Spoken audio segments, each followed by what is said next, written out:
Bienvenue à notre méditation quotidienne de la parole de Dieu. En ce 1er avril, les lectures nous parlent de fidélité, de souffrance et de trahison. Isaïe décrit le serviteur confiant, le psaume exprime la détresse du juste, et l'évangile raconte la trahison de Judas.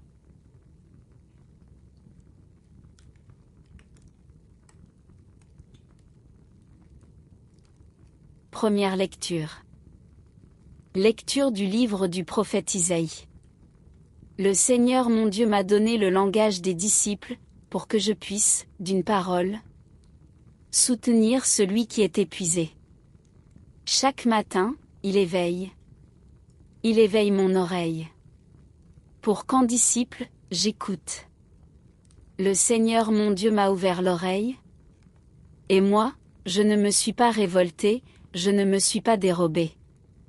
J'ai présenté mon dos à ceux qui me frappaient, et mes joues à ceux qui m'arrachaient la barbe. Je n'ai pas caché ma face devant les outrages et les crachats. Le Seigneur mon Dieu vient à mon secours.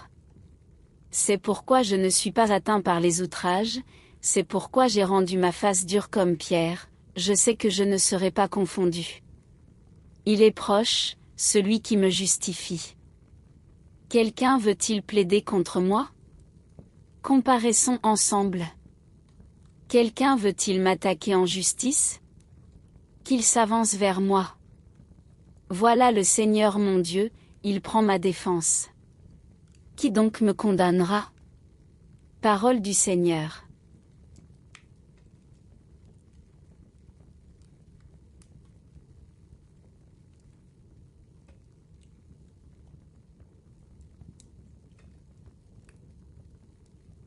Et maintenant, nous allons faire la lecture du psaume responsorial. La réponse du psaume sera: Dans ton grand amour, Dieu, réponds-moi, c'est l'heure de ta grâce. C'est pour toi que j'endure l'insulte, que la honte me couvre le visage. Je suis un étranger pour mes frères, un inconnu pour les fils de ma mère. L'amour de ta maison m'a perdu, on t'insulte, et l'insulte retombe sur moi. Réponse: Dans ton grand amour, Dieu, réponds-moi, c'est l'heure de ta grâce. L'insulte m'a broyé le cœur, le mal est incurable.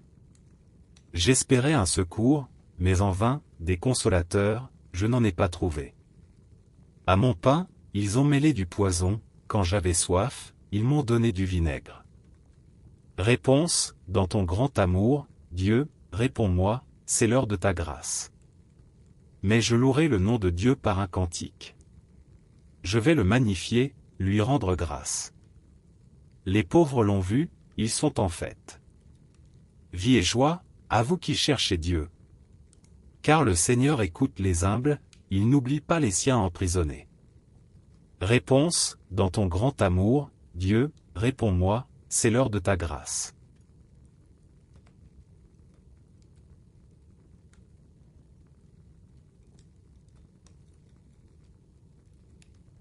Louange à toi, Seigneur. Roi d'éternelle gloire. Salut, ô Christ notre Roi. Obéissant au Père. Comme l'agneau vers l'abattoir. Tu te laisses conduire à la croix. Louange à toi, Seigneur. Roi d'éternelle gloire.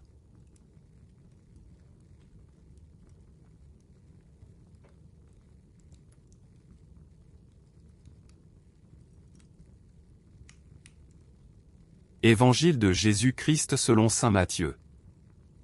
En ce temps-là, l'un des 12, nommé Judas Iscariote, se rendit chez les grands prêtres.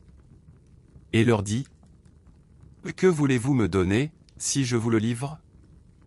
Ils lui remirent 30 pièces d'argent. Et depuis, Judas cherchait une occasion favorable pour le livrer. Le premier jour de la fête des pains sans levain. Les disciples s'approchèrent et dirent à Jésus: Où veux-tu que nous te fassions les préparatifs ? Pour manger la Pâque ? Il leur dit: Allez à la ville, chez un tel.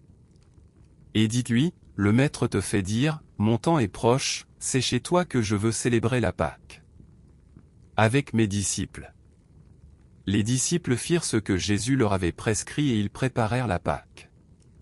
Le soir venu, Jésus se trouvait à table avec les 12. Pendant le repas, il déclara « Amen, je vous le dis, l'un de vous va me livrer. » Profondément attristés, ils se mirent à lui demander, chacun son tour, « Serait-ce moi, Seigneur ?» Prenant la parole, il dit, « Celui qui s'est servi au plat en même temps que moi, celui-là va me livrer. Le Fils de l'homme s'en va. Comme il est écrit à son sujet, mais malheureux celui par qui le Fils de l'homme est livré. Il vaudrait mieux pour lui qu'il ne soit pas né. » Cet homme-là, Judas, celui qui le livrait, prit la parole. « Rabbi, serait-ce moi ?» Jésus lui répond. « C'est toi-même qui l'as dit. » Acclamons la parole de Dieu.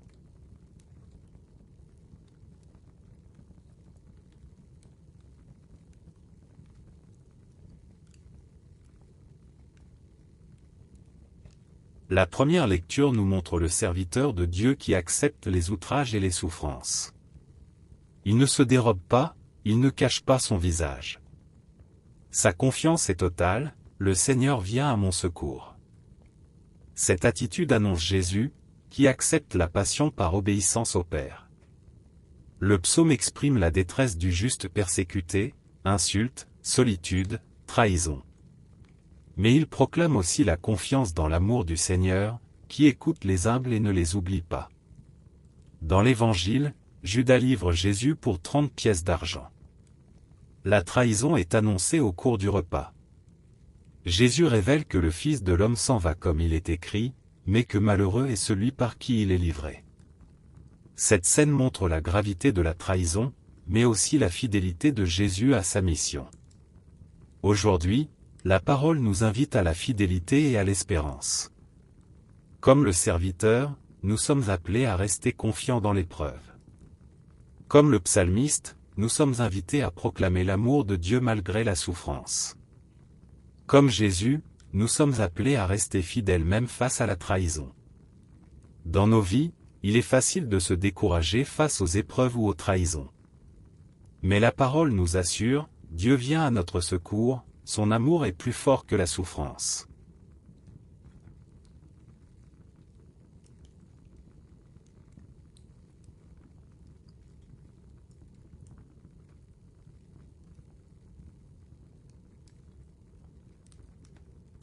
Seigneur Jésus, tu as accepté la trahison et les outrages. Par obéissance au Père. Apprends-nous à rester fidèles dans l'épreuve. À garder confiance dans ton amour. Et à entrer avec toi dans le mystère de ta passion. Amen.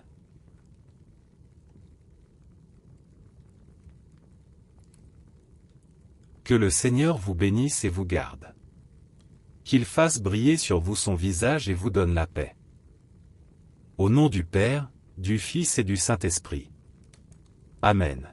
Merci d'avoir prié avec nous aujourd'hui. Abonnez-vous à cette chaîne pour continuer à marcher chaque jour avec la parole de Dieu.